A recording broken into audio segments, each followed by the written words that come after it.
My mother-in-law looked me straight in the eye during dinner in the 3rd month of my marriage and said, "Your apartment is family property now. You must pay us $1,000 rent every month." I smiled at her and replied calmly, "Then I'll just go back to my apartment." My husband, who was sitting right next to me, turned to me with a confused expression and asked, "What apartment?" That single question changed everything. Is there anyone in your life that you wish you could get revenge on?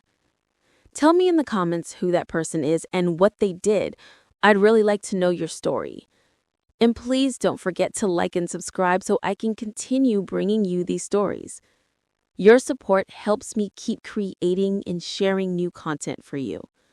My name is Sophia Bennett, and this is the story of how my mother-in-law tried to charge me rent for my own apartment and how I made her regret ever opening her mouth.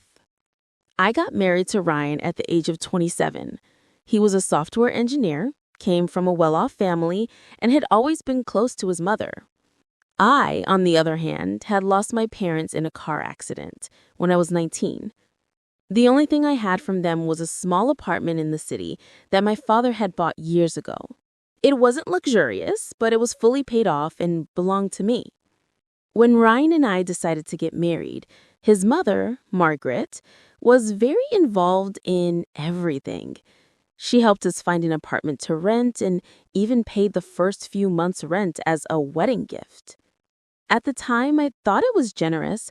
I didn't realize she was laying the foundation for control. We moved into a nice 2-bedroom apartment in a good neighborhood. Ryan and I were happy in the beginning, but things started changing after the first 2 months. Margaret began visiting almost every weekend. She would make comments about how the apartment was too small or how the furniture wasn't good enough. She would rearrange things without asking and give me suggestions on how to run the house. Ryan never said anything against her. He would just smile and say, "Mom just wants to help." Then came the 3rd month. One Sunday evening, Margaret came over for dinner. After we finished eating, she sat on the sofa and looked at me with a serious expression. "Sophia," she said, "I've been meaning to talk to you about something important." I put down my cup and listened.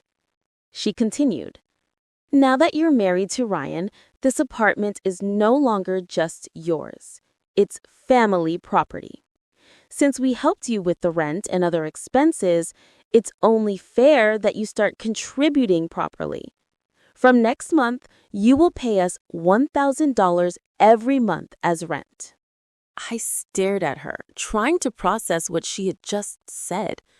"Excuse me?" I asked. Margaret smiled, but it didn't reach her eyes. "You heard me. This apartment belongs to the family now. Ryan is paying for most of the other expenses, so it's only right that you pay rent. Consider it your contribution to the family." I looked at Ryan, hoping he would say something. He was sitting right next to me, but he kept his eyes on his plate. He didn't defend me. He didn't even look at me. I turned back to Margaret and smiled. "Then I'll just go back to my apartment," I said. Margaret frowned. "What do you mean?" I stood up slowly and replied, "I mean exactly what I said. If this place is family property and I have to pay rent to stay here, then I'll simply move back to my own apartment, the one that's actually in my name." The room went silent. Margaret looked confused for a second, then her expression turned sharp. "Don't be ridiculous, Sophia. You're married now. You can't just run back to your old apartment whenever you feel like it." I looked at her calmly and said, "Watch me." I picked up my bag and walked toward the door. Ryan finally stood up. "Sophia, wait. What apartment are you talking about?" I stopped at the door and turned around. I looked at my husband and smiled. "The one I own, Ryan. The one my father left me. The one your mother seems to have forgotten exists." I opened the door and walked out, leaving both of them sitting in stunned silence. I walked out of my in-laws' house that night without looking back. My heart was pounding, but my mind was clear. I took a taxi straight to my own apartment, the one my father had left me before he passed away. It was a modest 2-bedroom place in a decent neighborhood. It wasn't luxurious, but it was fully paid off and legally mine.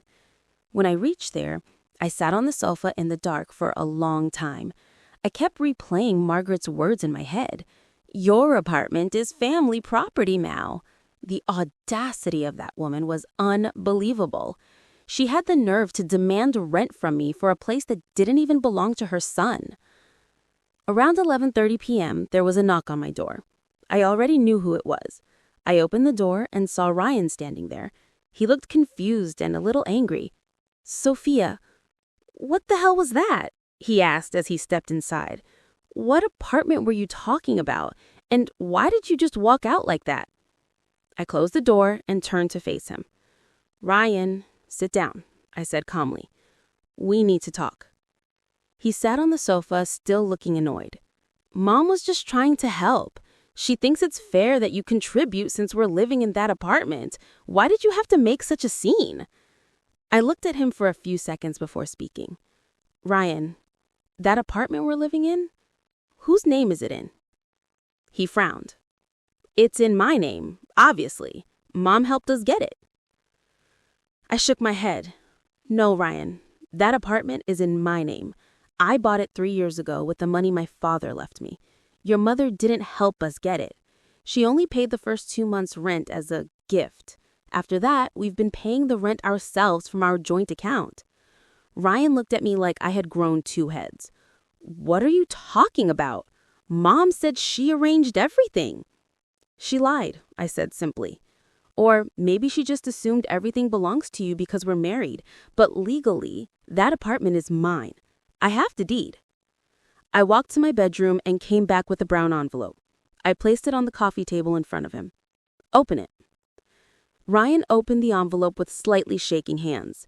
Inside were the property papers, with my name clearly written as the owner. There was also the original purchase agreement in the deed. He read the documents in silence. When he finally looked up, his face had lost all color. This can't be right," he muttered. "Mom told me she bought this apartment for us." "She didn't. She only helped with the initial rent. Everything else has been paid by us. And even if she had bought it, she has no right to demand rent from me like I'm some tenant." Ryan ran a hand through his hair, looking completely lost. "Why didn't you tell me this before?" I looked at him seriously. "Because I didn't think I had to. I thought when 2 people get married, they respect each other's property and decisions. I never imagined your mother would try to claim something that doesn't belong to her or to you." Ryan stayed quiet for a long time. Then he asked the question I had been waiting for. "So what do we do now?" I looked at him and said, "I'm moving back here, to my apartment, and I'm taking my name off the joint account we opened after marriage. From now on, I'll handle my own finances." Ryan's eyes widened. "Sophia, you can't be serious. We're married. You can't just—" "I can," I cut him off, "because clearly your mother thinks I'm living off your family's generosity. So I'll remove that burden from her. I'll live in my own apartment, pay my own bills, and take care of myself." Ryan looked panicked now. "Sophia, please don't do this. Mom didn't mean it like that. She meant exactly what she said, Ryan," I replied.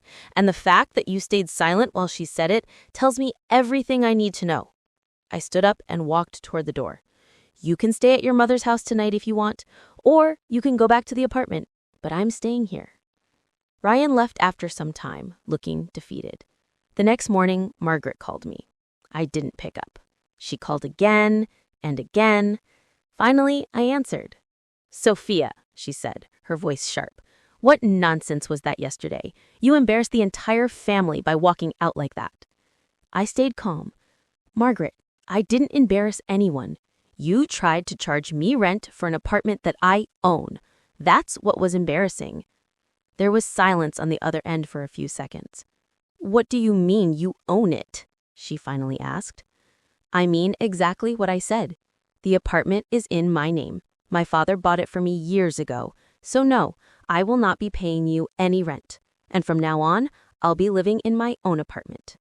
Margaret's voice turned cold. "You're making a big mistake. Ryan is my son. If you walk away like this, you'll regret it." I replied without any emotion. "The only thing I regret is not walking away the moment you tried to treat me like a tenant in my own home." I ended the call. Over the next few days, Ryan tried to convince me to come back. He said his mother had misspoken and that we could work things out, but I had made up my mind. 1 week later, I did something that completely shocked both Ryan and his mother. I went to their house with an envelope in my hand. When Margaret opened the door, she looked surprised to see me. "Sophia, what are you doing here?" I didn't answer. I simply handed her the envelope. She opened it with a confused expression. Inside was the property deed of the apartment, with my name clearly written as the sole owner. I looked at her and said, "You wanted rent for family property. Here's the proof that it was never family property to begin with. It's mine, and it will always remain mine." Margaret's face turned completely white as she read the deed. She looked up at me, speechless. I smiled politely and said, "Consider this my final rent payment. I won't be needing your apartment anymore." Then I turned around and walked away, leaving her standing at the door with the deed in her hands.